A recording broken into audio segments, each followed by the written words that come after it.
chippy the last time these two teams faced off too. Sophie Cunningham suffered her ankle injury in that game, but in addition to that, actually had part of her front tooth knocked out. She made contact with JC Sheldon as Caitlin Clark knocks down the triple. But what people don't talk about enough is how hard you have to work to be able to be that good. All the hours that she spent perfecting her craft. Retreating, firing, and hitting. So she can do that. On Indiana arguing the call. I mean, step back, you're late. She almost looked her in the eye. And honestly, no one expected the WNBA to give us this level of chaos. Caitlin Clark, the rookie who's gone viral for her shooting and her swagger, hits a deep three-pointer and then throws a little spicy trash talk at the Connecticut bench. And just like that, the whole vibe of the game changes. But the most shocking part, Sophie Cunningham steps up like a human firewall to defend Clark, delivers a hard foul, and suddenly, 3 players are ejected. Security is on the floor. The crowd is stunned, and the refs? They look more confused than helpful. Today, we're breaking it all down. What happened? Why it happened? And was it justice? Or an overreaction? In that clip, you saw Clark hit the deep three, full confidence mode, and chirped a little. At the Connecticut bench, pretty normal in competitive basketball. But JC Sheldon clearly didn't like it one bit. Next thing you know, she's in Clark's face, throwing up that hand, a passive-aggressive gesture that could have been ignored. But this time it wasn't. That little moment shifted the entire energy of the game. Fans were still enjoying the show, but on the floor, the heat was rising fast. And Sophie Cunningham? She saw it all unfold and was already loading up her response. This is a reckless play. This is reckless. It is dangerous. This angle makes it look even worse. It is dangerous. Like Sid Colson is between her ball. Sid Colson is in fact between JC Sheldon and the ball, and she dives through her knee. It wasn't even called as a foul.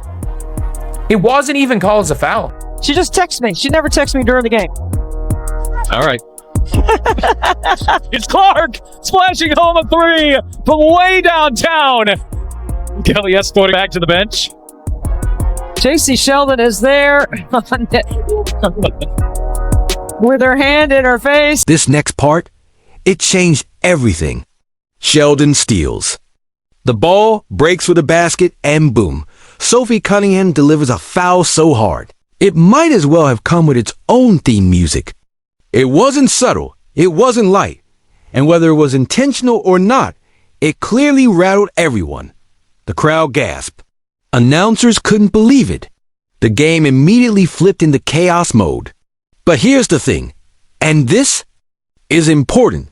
The refs had already lost control. When Sheldon got in Clark's face earlier, there was no whistle, no warning. If officials had stepped in then, we wouldn't even be talking about this now. This moment was huge. Even the announcers started calling out the officials, saying they failed to control the game, and they were right. Instead of de-escalating. When things were heating up, the refs basically stood back and let it boil over. Security had to step in, not the refs, to separate players. Sophie's move might have been aggressive, but you could tell she wasn't just reacting randomly. She was defending a teammate and making a statement. You come for Clark. You go through me. Quarter we go. They're trailing by 10. Keep an eye on her and JC Sheldon. Clark trying to back her down.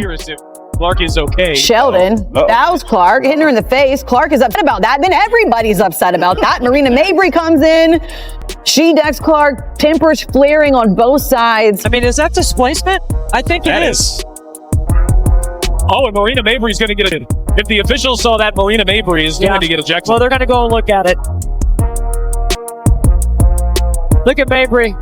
She's got a scar on one side, a scratch on one side of her face, a scratch on the other side. It's not from the game today. I asked her about it. She's always in the mix.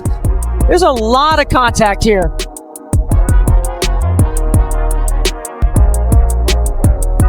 There's a scrape across the face. That's what Clark didn't like. Then came the official decisions. Sophie Cunningham ejected. JC Sheldon ejected. Lindsay Allen also ejected. And everyone was still asking, wait, what exactly just happened? The calls felt inconsistent. One hard foul gets an ejection, but earlier taunts and aggression. Barely a tech. Meanwhile, Caitlin Clark? She stayed quiet, escorted to the bench, looking more confused than anyone. And to be fair, how could she not be? She didn't throw a punch, didn't push anyone. All she did was play hard, hit a shot, and suddenly, she's in the center of a full-blown court war. Now, let's give you a little background. Sophie Cunningham isn't new to this. She's been known for her physical, confrontational style for years. Back in 2022, she got into it with a coach. She's been fine. She's been warned. And she's even said, and I quote, "I'm not here to be liked." On the other side, you've got Caitlin Clark, already the most talked about. Rookie in WNBA history, and easily the most targeted. Every game, she's either getting shoved, bumped, or fouled. And now when a teammate finally stands up for her, that teammate gets tossed, it raises a big question. Is Clark being protected? Or is she being hunted? I mean, is that displacement? I think it is. Oh, and Marina Mabry's going to get ejected. If the officials saw that, Marina Mabry is going to get ejected. Well, they're going to go and look at it. Look at Mabry. She's got a scar on one side, scratch on one side of her face, a scratch on the other side. It's not from the game today. I asked her about it. She's always in the mix. There's a lot of contact here.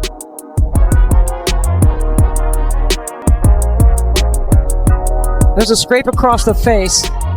That's what Clark didn't like. Take another look as we try to figure out what exactly went down. So you see her get hit in the face. JC Sheldon doesn't like that, and everybody on the team doesn't like it. Marina trying to have her teammates back, pushes her down. You see a little bit of drama all the way around. Tina, Charles, Clark, and Mabry, they received technical fouls. Sheldon received a flagrant 1 foul. To me, the most powerful part of this whole situation was Sophie Cunningham's response. Yeah, she fouled hard. Yeah, it was aggressive.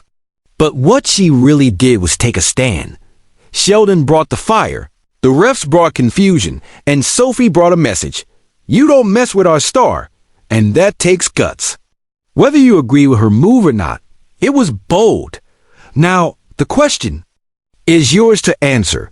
Was Sophie the villain or the hero? Was that foul justice or madness? And what should the WNBA do next? If you like this breakdown, hit that subscribe button, drop your thoughts in the comments, and let me know what moment you want me to cover next. Let's talk honestly, because this isn't just about one foul or one moment. This whole thing has opened up a bigger conversation about double standards in the WNBA.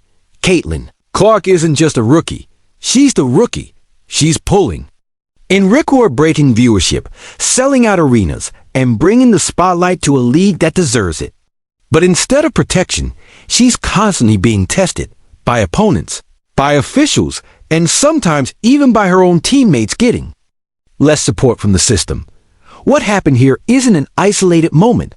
It's a reflection of how inconsistent officiating and league decisions can be when it comes to new stars versus league veterans. Sophie stood up because she saw something unfair. Maybe it wasn't the cleanest way, but it was bold. It exposed something the WNBA has to fix. Are they building their future stars or breaking them early? Officials don't get control of the ball game when they allow that stuff to happen, and it's been happening all season long. All season long. It's not this game. It's been happening all season long. This is what happens, right? This is what happens. You've got competitive women who are the best in the world at what they do, right? And when you allow them to play physical and you allow these things to happen, they're going to compete, and they're going to have their teammates' backs. It's exactly what you expect, right? Out of fierce competition. So I started talking to the officials in the first quarter, and we knew this was going to happen. You could tell it was going to happen. So they got to get control of it. They got to be better. Now look, Sophie Cunningham has always been this way. Fans either love her intensity or they can't stand her style. She's loud, physical, and unapologetically aggressive. She's had run-ins with refs, opponents, and even coaches. But here's the truth. Every league needs players like Sophie. Not everyone is supposed to be graceful or politically correct. Some players are enforcers. Some are voices. What makes this moment powerful is that she didn't do it for herself. She did it for Caitlin. And maybe that's why so many fans are divided. Was she reckless or was she real? In a league trying to grow, she made a move that wasn't safe. But it was honest. At the end of the day, this wasn't just about a basketball play. It was about principle. Sophie Cunningham may have been ejected, but she walked out with something more powerful. Respect from a lot of fans who think Clark has been left hanging for too long. And whether you agree or disagree with what happened, it's clear that WNBA just had its biggest reality check of the season. Players are emotional. Games are intense. But stars deserve fairness. And the league needs consistency. So now it's your turn. Was this all just heat of the moment drama, or does it expose something deeper in the WNBA? Is Sophie a villain. Or a protector? If this breakdown gave you a better look behind the headlines, hit that subscribe button, give it a like, and let me know in the comments who was right, who was wrong, and what reaction should we break down next.